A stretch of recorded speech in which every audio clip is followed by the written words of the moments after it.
മനോഹരമായ indoor volleyball court ഉണ്ടാക്കിയിട്ടുണ്ട്. ഇനി 10 കോടി രൂപയുടെ സ്റ്റേഡിയം പറവൂരിൽ വരികയാണ്.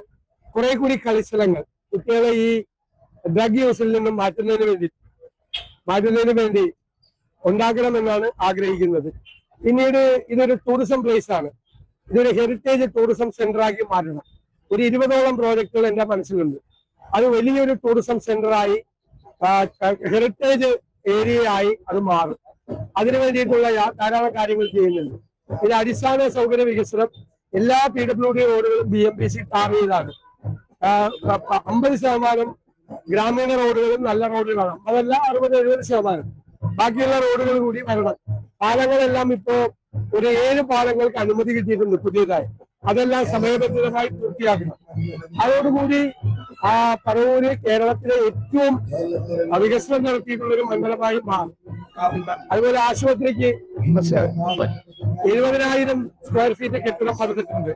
കേരളത്തിലെ തന്നെ മികച്ച താലൂക്ക് ആശുപത്രികളിൽ ഒന്നാവും.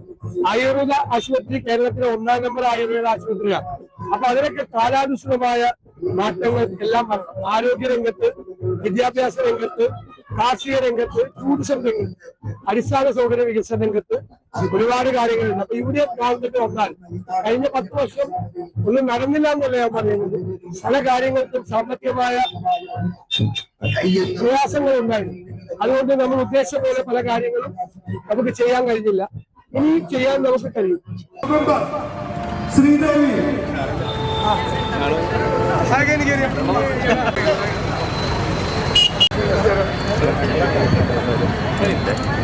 കാരണം ഇവിടെ ആഴത്തിലുള്ള അണ്ടർ കറൻസ് ഉണ്ട്.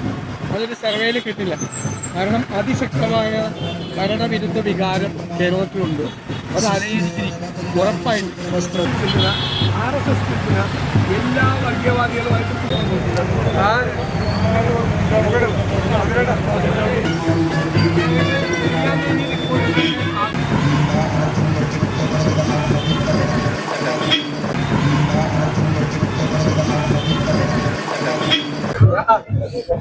ഞാൻ വായിച്ചില്ലെങ്കിൽ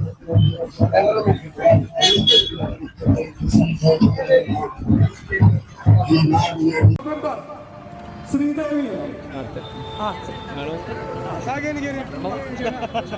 വലിക്കാൻ ഞാൻ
ശരിയാണ് സാറിന് എടാ